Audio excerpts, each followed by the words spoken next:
Salve, salve, amante do esporte. Agora eu quero falar de Copa do Mundo Feminina. Primeiramente, da participação da seleção brasileira, que para muitos foi decepcionante e para mim também foi.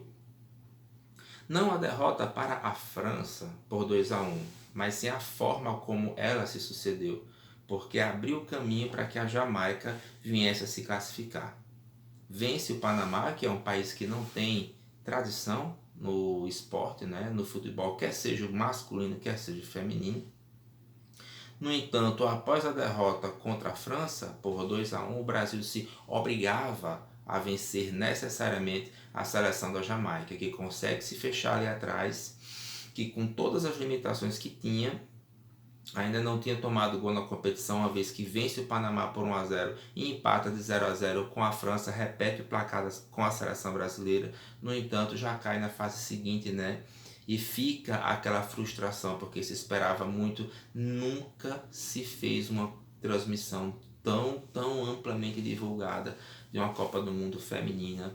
Amanhã estamos encaminhando-se para a grande final, que será entre Espanha e Inglaterra. A Espanha, com todos os problemas que enfrentou, 15 jogadoras cortadas em problemas internos com relação à comissão técnica da seleção espanhola feminina de futebol. No entanto, 3 dessas ainda são remanescentes e a equipe conseguiu chegar muito bem, como a equipe mais positiva da competição até aqui, contra a campeã europeia, a grande campeã europeia, que é a Inglaterra, que em amistoso recente a seleção brasileira tinha em Wembley empatado de 1-1 naquela competiçãozinha de jogo único, La Liga, né, onde você junta a campeã do continente americano contra a campeã europeia. E o Brasil foi em cima da Colômbia, campeã aqui do continente, né? A Colômbia, que inclusive conseguiu fazer campanha bem melhor, consegue passar de fase, consegue desbancar a poderosa seleção da Alemanha, inclusive com resultado de vitória por 2-1, e consegue avançar de fase. Então, a seleção brasileira, do ponto de vista tático, na minha avaliação, deixou bastante a desejar, porque não conseguiu encontrar a melhor das formações, não conseguiu colocar um time base, um time que se encontrasse. No último jogo, sai com a nossa grande estrela Marta, de 6 Copas do Mundo, né? A melhor jogadora de todos os tempos do esporte. No entanto, acaba numa formação que ela fica isolada, presa na defensiva da Jamaica, sem aproximação e sem ter muito o que fazer, uma vez que a formação original do jogo anterior contra a França foi completamente modificada. E é o tipo de situação que, quando se faz tantas, mas tantas mudanças, é necessário que haja um tempo de adaptação, é necessário que haja um tempo de compreensão de como é que funciona aquela dinâmica. E o Brasil acabou mudando e mudando e mudando e não conseguiu fazer com que as meninas se encontrassem, e acabou sendo sim uma grande frustração. E você tem uma transmissão do tamanho da Cazé TV, você tem os noticiários falando, vi muita gente usando a camisa da seleção brasileira por esses dias, quando a seleção ainda estava no para, né? No caso na primeira fase. Eu mesmo usava a minha, orgulhoso, feliz no meio da rua, mas vai ficar para a próxima, né? Não sei se vão permanecer com a treinadora Pia para o próximo ciclo, uma vez que a Olimpíada é somente daqui a 2 anos, né? Então já está logo ali. É diferente do futebol masculino, que existe uma limitação para as Olimpíadas de apenas 3 jogadores acima dos 23 anos de idade. E aí você vai ter, na condição de disputa do torneio feminino, as seleções principais da mesma maneira. A última campeã, salvo engano, é o Canadá, e o Brasil aqui nas Olimpíadas conseguiu fazer uma boa competição, inclusive, né? Agora, quando chega na Copa do Mundo, muito decepcionante, né? Dá aquelas forças para as meninas, tiveram alguns destaques individuais. Eu particularmente ainda não conhecia tanto assim o futebol da Potiguar, aqui da minha terra, do Rio Grande do Norte. A Antônia joga um bolão. ali pela lateral esquerda, muito boa na pegada, na marcação, na distribuição de bola, consegue soltar a bola e aparecer, na contenção também muito boa, tem uma passagem de bola com a perna por cima da bola, que ela dá uma finta e vira para o lado oposto e consegue passar do oponente com vigor físico, com explosão muscular. É um atleta muito forte, inteligente, consegue pensar jogo.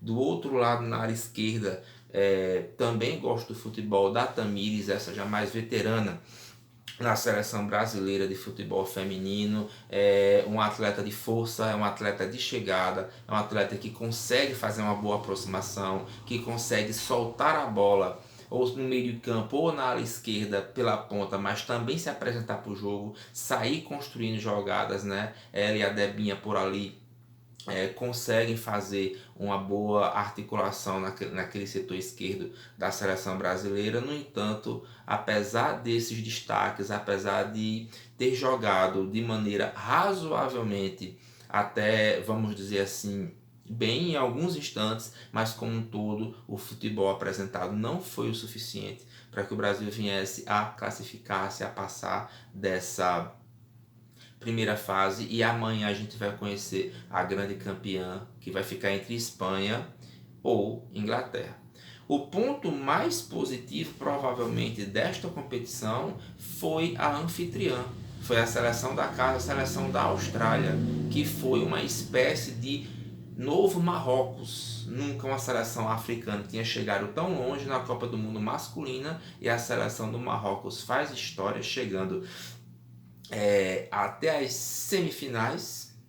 E aí acontece que no confronto de terceiro lugar contra a Croácia, que veio eliminar a seleção brasileira masculina e depois caiu diante da grande campeã, a Argentina de Lionel Messi, o Marrocos, mesmo ficando em quarto lugar, fez história e foi algo grandioso. Da mesma maneira, no Mundial Feminino, a seleção anfitriã da Austrália, sem tradição em grandes competições, sem grandes participações em Olimpíadas, sem grandes feitos nas próprias Copas do Mundo, consegue, inclusive vencendo nos pênaltis, um jogo louco de 7-6, não sei quantos pênaltis convertidos, ficou a um fiozinho de ser desclassificada pela seleção francesa, né? A algoz, inclusive, da seleção brasileira não foi a Jamaica, foi a França que nos venceu por 2-1.